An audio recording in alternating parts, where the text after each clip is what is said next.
Hey guys, it's Jack, and I'm here with another race analysis.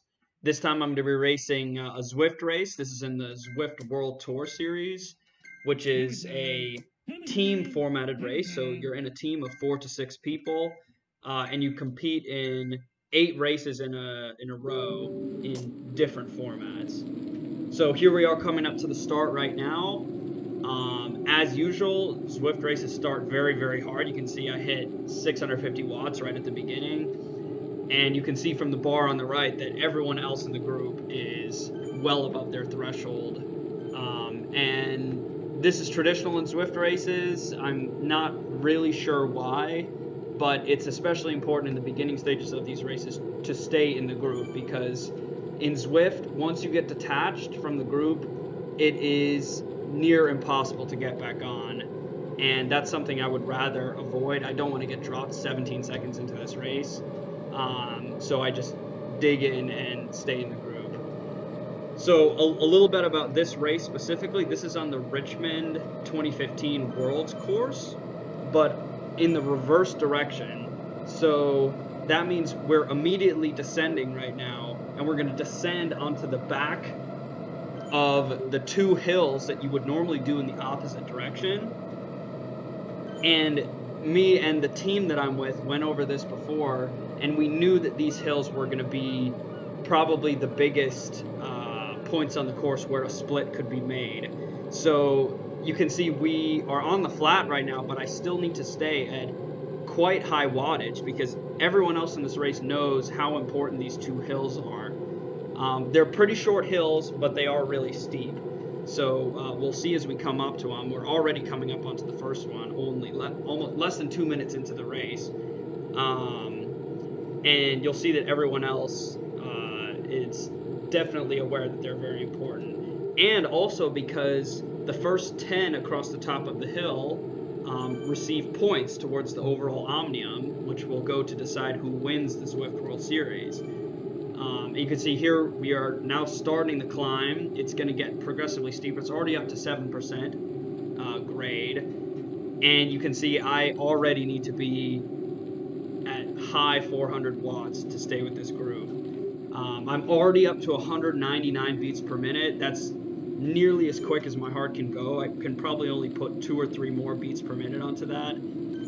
But I need to dig in here because this is super important that I stay in. And while I'm suffering in the background, I'll tell you guys a little bit about the team that I'm with. I'm on a team of 6 with some of my friends from Philadelphia back when I used to go to school there. And we as a team planned to try to get myself and Evo, who's currently right next to me, we're in the kind of ugly looking yellow and black kit. We plan to try to get ourselves as well placed as possible over the top of this hill to make sure we made the front split with the riders at the very front of the race. And you can see now we've already finished that first climb, but it's a descent, and then almost immediately we're going to be starting the next climb. And you can see Evo's right with me as well. That was what we planned before. We wanted to stay in touch with the top group, but you can also see in the top right in the little mini map that the very front of the race is quite far away from us now. The whole group has kind of splintered, and we knew this was going to happen. We just need to make sure we don't get detached from the front group. So you can see I needed to pop the featherweight power up there just to give myself a little break because I'm still at 199 beats per minute. This is really, really hurting me right now, but I know I need to keep digging in. So we're coming over the top of this hill right now, and this is the backside of the most well-known hill that people probably know of when they think of the 2015 Worlds course. It's the cobbled hill with the kind of windy ascent. But we're going to be, since we're doing the reverse course, we're going to be descending at this time. And as you can see in the mini map in the top right, the field has been absolutely shattered. That blob that we started in is completely gone now. Everyone has been completely detached from any kind of cohesive group. And now it's important just to make sure that myself and as many teammates as possible get into the front group, because if you miss the front group in one of these races, it's basically impossible to come back from it, because the way Zwift works means that the big groups will move along quite fast without that much effort. So if you're behind and you have a 20 or 30-second gap to close, it's basically impossible. So that's why it was really important that we stayed really strong over those first initial hills. So now, if you look at the mini map in the top right, you can see that I am at the tail end of the front group. So I just barely made it into the front group. You can see behind me, the time gaps start to open up. You see 5 seconds, 8 seconds, 9 seconds, 15 seconds. If those people don't sprint right away to get onto this group, they're not going to be able to get in. And it doesn't look like any of them do. So this group that is right in front of me right now is the main group that is going to go. The winner is going to come from this group.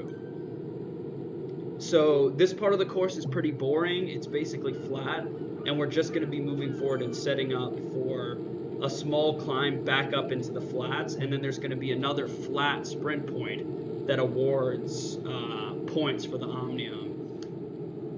All right, so I've skipped ahead a bit, and here we are coming on to the other major kind of climb in this course.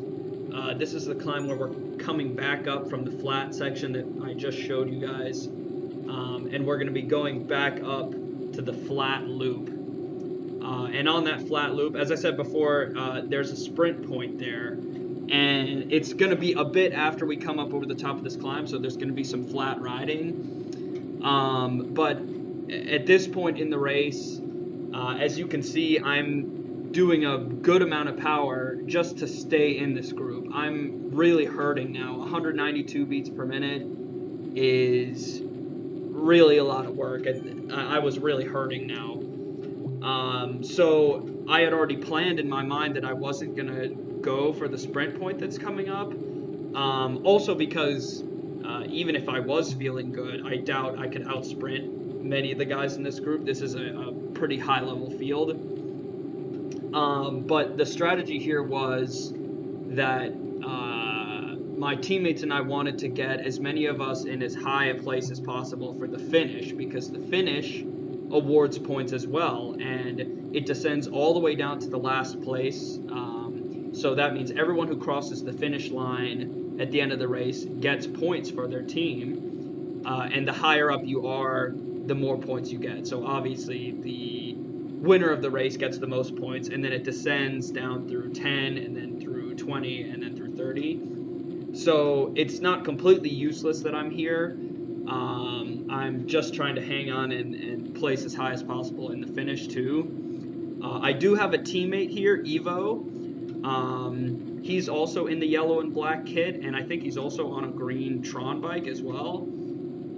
And he wasn't planning on going for the sprint point coming up either, since this is such a high level field. If either of us went for that point, we would probably get dropped, because the ambient pace in this group is so high. A massive effort to take some mediocre place in the sprint point would just not be worth it, because then we would need to tack back onto a group that is already basically on our limit.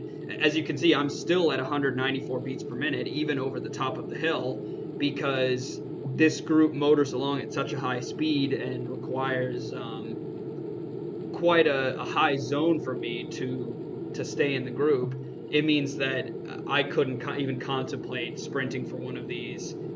So we were planning on just leaving that up to the strong riders and trying to stay as well placed as we could for the finish. And we're not to the sprint point yet, but I will move ahead and show you that.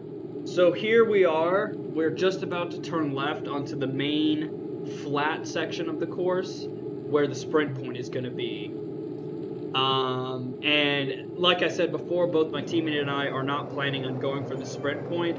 So if you can see on the top right, we go around that little roundabout there, and then past that, and right at the top of the screen is the green banner that is the sprint point. That's where people are going to get points. And you can see here I'm almost up to 300 or 400 watts just staying in this group because people are starting to attack. People are starting to pick up the pace in preparation for this sprint.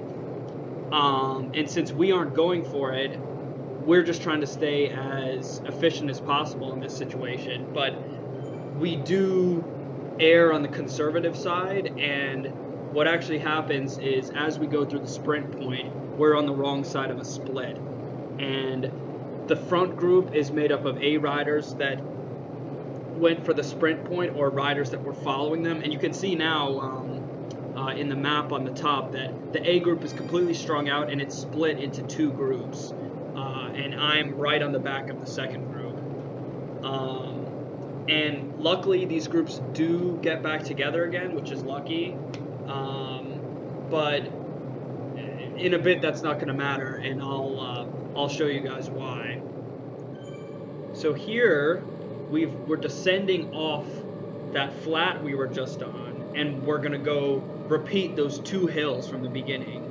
And just as they were important in the beginning of the race, they are even more important now, and especially since this is essentially the select group. It means all the strongest riders are here.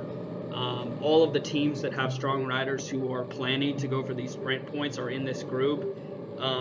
So if at all possible, we want to try to stay with the lead group over these hills.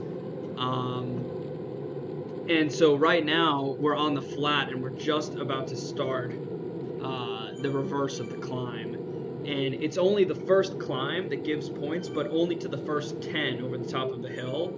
And this is a bit of a mistake that my team and I made, is that we thought that every sprint point had descending points just like the finish, so everyone who crossed it would get points. But no, it's actually only the top 10. So when my teammate and I were going over the top of this in 25th, 26th place, we thought that we were gaining points, but we weren't. But that was just our mistake. And you can see here, everyone is going as hard as they can. I'm popping the featherweight power up right now. I'm still at 400 watts. It's getting really steep. You can see in the top right, 10%, 11% grade. It's super important that we go as hard as we can here. And I'm hurting already. 194 beats per minute, 195. It's going up. And going into this race, I had been a bit sick before, so this was one of my first rides back, and I think that also contributed to spiking my heart rate up that high. And right here's the banner that marks the top of the KOM. And so the first 10 people across the line will have gotten points for the Omnia. But you can see that it's gotten very split up, and now we're descending into the bowl in between the two climbs, and everyone is spread out. You can see the lead group of A's is actually almost all the way around the corner already. So I think my goals of staying in the front group kind of were gone here. And I also made a mistake here. I popped the featherweight power up now because I thought the climb was starting, but no, I realized the climb only just started now and my power up is gone. And that's a big mistake. If I ever do this course again, I will definitely save it for this part, because you can see for a second it went up to 19% grade. So I just needed to go extra hard on this part because I messed up with the power up. And you can see I'm in about 23rd place. My teammate Evo is 2 spots ahead of me, so we're pretty close to each other. It would have been nice if either of us had been able to make it into the front group, but if that couldn't happen, it's better that we were both in the same group. And you can see in the map in the top right that the top group of A's is rounding the KOM banner, so we are a good maybe 10 seconds behind the front now, and we will never see the front of the race ever again, unfortunately. But that still doesn't stop us from trying, of course. We're still going very hard here. I'm still at 193 beats per minute. I give a little squeeze of power over the top of the hill to get my speed up, and then I stop pedaling to get the Zwift guy into the aero tuck position.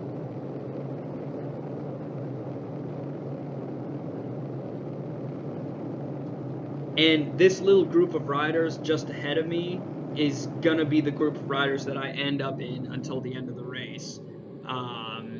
You can see on the map above, the front A group is almost up to the turn there.